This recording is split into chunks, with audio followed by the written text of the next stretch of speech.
बिस्मिल्लाहिर्रहमानिर्रहीम। अस्सलाम वालेकुम नाज़रीन, आप यूट्यूब चैनल देख रहे हैं। मैं इमरान ख़ान हूँ। आज हफ्ते का दिन है और 24 सितंबर है। दो चीज़ें मैं आपके सामने शेयर करूँगा इस वीलॉग में, लेकिन उससे पहले मैं ज़रा आपको एक अनाउंसमेंट है वो बता दूँ कि हम सिंध की और बलूचिस्तान की मदद के लिए इस्लामाबाद में दोबारा कैंप लगाने के लिए आ रहे हैं। सेंटोरस, जहाँ पे हमने पहले कैंप लगाया था, उसी मॉल के अंदर आज के दिन यानी हफ्ते के दिन असर से लेकर रात गए तक मैं ख़ुद इस कैंप में अपने दोस्तों के साथ और दीगर सहाफ़ियों के साथ मौजूद रहूँगा, अपने साथियों के साथ, और हम मिलकर सैलाब ज़दगान की मदद के लिए इमदाद इकट्ठी करेंगे। और एतवार के रोज़ रावलपिंडी में एक तहज़ीब बेकर्स हैं, स्कीम 3 रावलपिंडी तहज़ीब बेकर्स, इसके नज़दीक हम अपना एक कैंप लगा रहे हैं। और एतवार वाले दिन असर के बाद से लेकर रात गए तक यहाँ पे हम मौजूद रहेंगे और मंडे को हम चले जाएंगे पेशावर में कैंप लगाने के लिए। जगह का अनाउंसमेंट हम बाद में कर देंगे, वहाँ पे हम इंतज़ामात करवा रहे हैं। तो ये बहुत शुक्रिया आपका, आप पहले भी मदद कर रहे हैं और ये हम वतनों की मदद करने का बेहतरीन मौका है। उनके लिए तो आजमाइश है, हमारे लिए बहुत बड़ा इम्तिहान है और वो वाकई बहुत मुश्किल में है। अब आ जाएँ बड़ी अहम खबरें उनकी तरफ। एक तो बिलावल भुट्टो ज़रदारी ने एक स्टेटमेंट दे दिया है बैनुल-अक़वामी मीडिया को, और ये जो स्टेटमेंट बिलावल भुट्टो ज़रदारी ने दिया है, ये स्टेटमेंट इमरान ख़ान के दिए गए स्टेटमेंट के मुकाबले में बड़ा खौफनाक स्टेटमेंट है। मैं आपको इसके बारे में बताता हूँ, लेकिन शहबाज शरीफ साहब के बारे में भी अब कुछ चीज़ें सामने आ रही हैं। शहबाज शरीफ और इमरान ख़ान दोनों के खिताब के अंदर अगर आप फ़र्क को ढूंढने की कोशिश करें तो कुछ चीज़ों का फ़र्क आपको बड़ा वाज़ेह नज़र आ जाता है। इमरान ख़ान साहब ने अक़वाम मुत्तहिदा में खिताब किया था, शहबाज शरीफ साहब भी अपनी ज़िंदगी की एक ख्वाहिश पूरी कर रहे थे और अक़वाम मुत्तहिदा में ख्वाहिश के मुताबिक वो खिताब करने पहुँचे। इमरान ख़ान साहब ने कौमी लिबास में खिताब किया था, पेशावरी चप्पल पहन के और कौमी लिबास पहन के उन्होंने खिताब किया था, जबकि शहबाज शरीफ साहब ने ये खिताब किया है मगरबी लिबास पहनकर, यानी पेंट कोट और टाई पहनकर उन्होंने ये खिताब किया है। इमरान ख़ान साहब के खिताब में अगर आप तस्वीर देखें तो सामने ऑडियंस भरी पड़ी थी और वो सुनना चाहते थे, देखना चाहते थे कि ये आदमी क्या कहता है और इसकी बात में कितना असर है और ये किन नुकात के ऊपर बात करना चाहता है। लोगों को एक दिलचस्पी थी, लोग उसको एक लीडर के तौर पे ले रहे थे। शहबाज शरीफ साहब के सामने खाली कुर्सियाँ थी और बहुत थोड़े से लोग जो हैं वो वहाँ पे विराजमान थे। अगर आप तादाद का फ़र्क देखें तो बिल्कुल वैसा ही फ़र्क है जैसे शहबाज शरीफ पाकिस्तान में कोई जलसा करें और फिर इमरान ख़ान पाकिस्तान में कोई जलसा करें, तो जैसे यहाँ पे अवाम का फ़र्क होता है वैसे ही अक़वाम मुत्तहिदा में भी अवाम का फ़र्क था। तो कुर्सियाँ खाली और कुर्सियाँ भरी हुई, ये शहबाज शरीफ और इमरान ख़ान का दूसरा फ़र्क था। इमरान ख़ान साहब ने जब तकरीर की थी अक़वाम मुत्तहिदा में तो बहुत पुरएतमाद थे और वो आंखों में आंखें डाल के लोगों की बात कर रहे थे। वो अग्रेशन भी शो कर रहे थे, लोगों को कायल करने की कोशिश भी कर रहे थे, मिसालें एग्जाम्पल्स भी वो कोट कर रहे थे और फैक्ट्स एंड फिगर्स भी वो बता रहे थे। उनकी तकरीर खासी लंबी थी और उसमें बहुत सारी चीज़ें उन्होंने कवर की थी। शहबाज शरीफ की तकरीर में हमें एतमाद की कमी दिखाई दी, यानी हमें सबको ही कुछ कंफ्यूज लगे। वो कभी वो पीछे मुड़ के देखते थे, कभी दाएं बाएं देखते थे, कभी चोरी चोरी सामने झांकते थे, जैसे चोरी चोरी कोई नज़रों में झांक रहा होता है। तो इस तरह शहबाज शरीफ साहब थोड़े से परेशान लग रहे थे। फिर वो थूक लगा लगा के सफ़ों को पलट रहे थे। ये पाकिस्तान में ट्रेंड भी कर रहा है कि आप सफ़ात के ऊपर थूक लगा लगा के पलट रहे हैं तो आप वज़ीर आज़म पाकिस्तान हैं। ये तो बैनर्स की बात है, इन चीज़ों का ख्याल रखना चाहिए इस लेवल के ऊपर।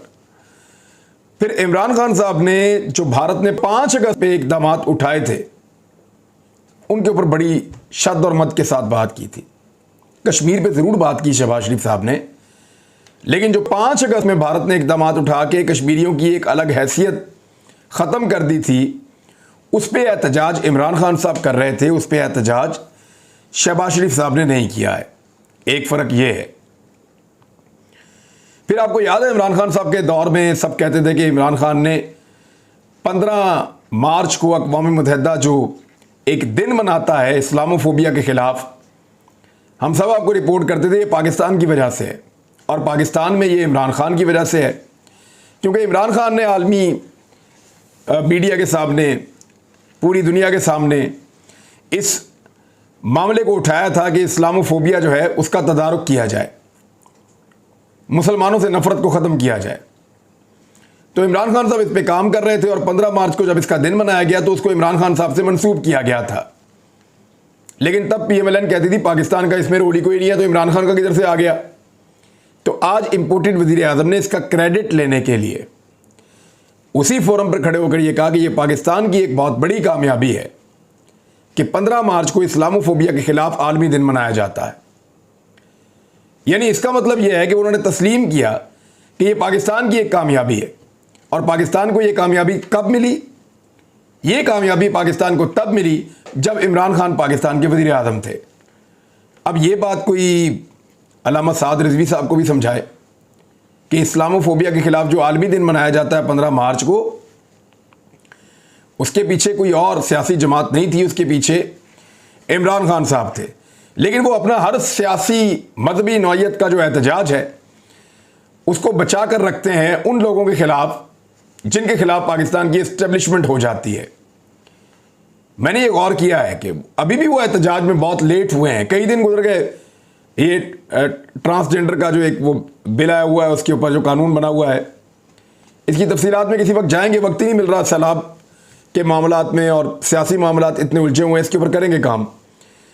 और इसमें जो मुझे समझ आई है वो ये है कि ये कानून तो बनाया गया है कुछ और बताकर, लेकिन इसका गलत इस्तेमाल भी हो सकता है, इसके खदशात मौजूद हैं जिनको उठाकर लोग बहुत एहतजाज कर रहे हैं।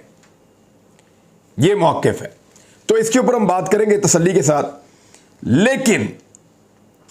लेकिन शहबाज शरीफ साहब और इमरान खान साहब की हम मवाजना कर रहे हैं उनकी तकारीर का। इमरान खान साहब की तकरीर जो है वो एक एक्सेप्शनल लेवल की तकरीर थी जिसने पूरी दुनिया में बहुत पजीराई हासिल की थी और आलमी मीडिया के अंदर बड़े ज़ोरदार तरीके से ये छपी थी। बहुत शोर मच गया था पूरी दुनिया के अंदर, इस पे आर्टिकल्स लिखे गए थे, बहुत सारे अखबारात की हेडलाइंस छपी थी, पूरी दुनिया के अंदर ये तकरीर छपी थी। शहबाज शरीफ साहब को बहुत एवरेज किस्म का रिस्पॉन्स मिल रहा है और तकरीर भी जो है वो बड़ी एवरेज किस्म की थी। जब इमरान खान साहब तकरीर कर रहे थे तो उनको पूरी दुनिया में सराहा जा रहा था, और जब शहबाज शरीफ साहब तकरीर कर रहे थे तो पाकिस्तान के जो ओवरसीज़ हैं वो अक़वाम मुत्तहिदा की इमारत के बाहर मौजूद थे अमेरिका में, और वो एहतजाज कर रहे थे। वो क्या कह रहे थे? वो कह रहे थे राइट टू वोट थे, हमें वोट डालने का हक दिया जाए। वो इनको चोर कह रहे थे, वो आज़ादी इजहार राय पाकिस्तान में मांग रहे थे, वो इमरान खान के हक में नारे लगा रहे थे और शहबाज शरीफ और इम्पोर्टेड हुकूमत के ख़िलाफ़ नारे लगा रहे थे। तो ये एक और फ़र्क है इमरान खान और शहबाज शरीफ की तकरीर के अंदर। तो इन चीज़ों को आप क्लियर करें। साथ में बिलावल को भी इंट्रोड्यूस करवाया क्योंकि ये मजबूरी है, एक बड़ी पॉलिटिकल पार्टी है, उनको खुश रखना है, तो बिलावल को इंट्रोड्यूस करना बहुत ज़रूरी था कि बेनज़ीर भुट्टो से शहीद के नाम के ऊपर हमने बेनज़ीर इनकम सपोर्ट प्रोग्राम दे रहे हैं। फिर उनके बेटे इस वक्त वज़ीर ख़ारजा हैं पाकिस्तान के, बिलावल भुट्टो ज़रदारी।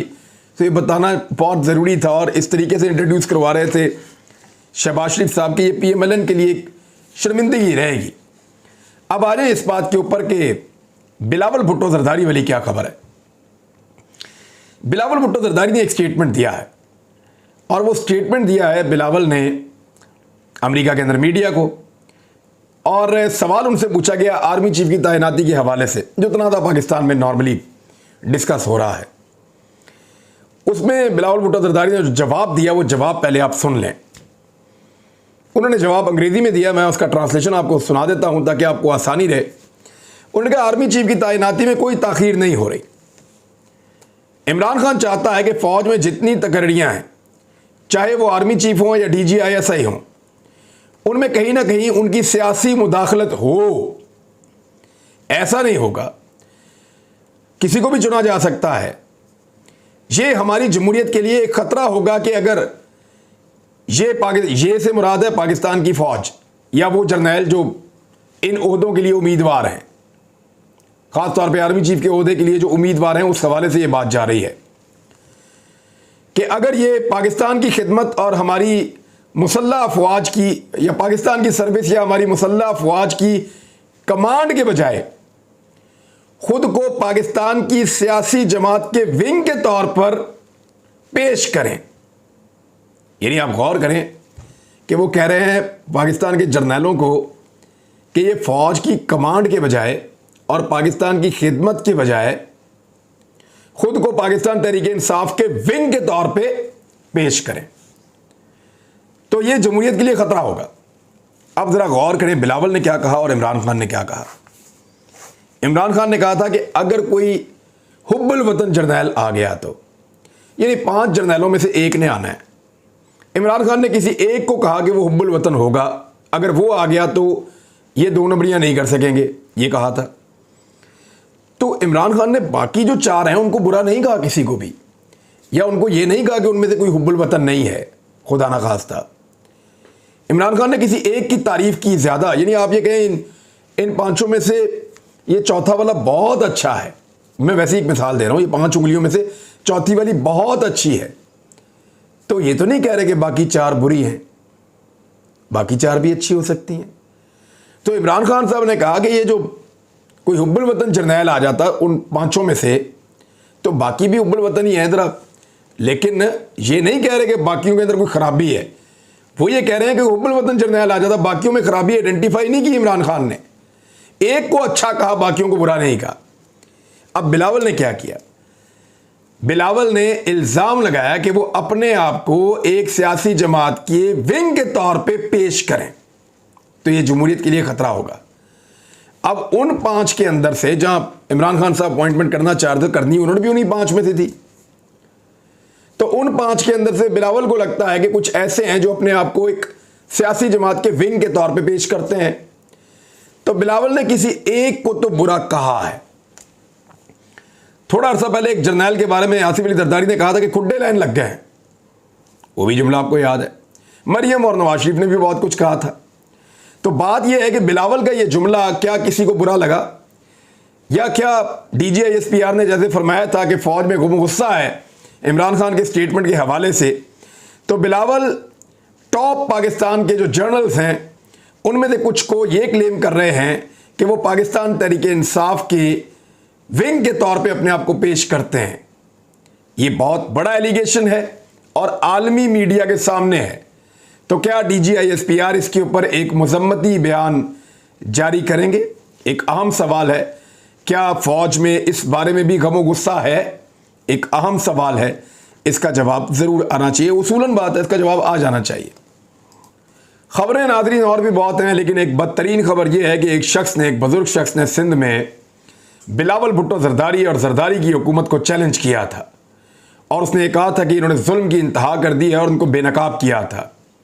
तो उस शख्स के ऊपर जो जुल्म की इंतहा बाद में हुई है, जिस तरह उसको डंडे मारे गए हैं, उसको कीचड़ के अंदर लत-पत करके, और उस बुजुर्ग आदमी को नंगे जिस्म के ऊपर छड़ियां मार मार के उससे ज़बरदस्ती काम भी करवाया जा रहा है, उसको उठाकर लेकर गए हैं, उसकी जिल्लत कर रहे हैं, उसके ऊपर बदतरीन टॉर्चर कर रहे हैं। लेकिन इस सारे मामले का अभी तक किसी अदालत ने, किसी शख्स ने, किसी इदारे ने अब तक नोटिस नहीं लिया है। यह है जरदारी और जरदारी का सिंध। अब तक के लिए इतना ही। अपना ख्याल रखिएगा, अपने इस चैनल का भी। अल्लाह हाफिज़।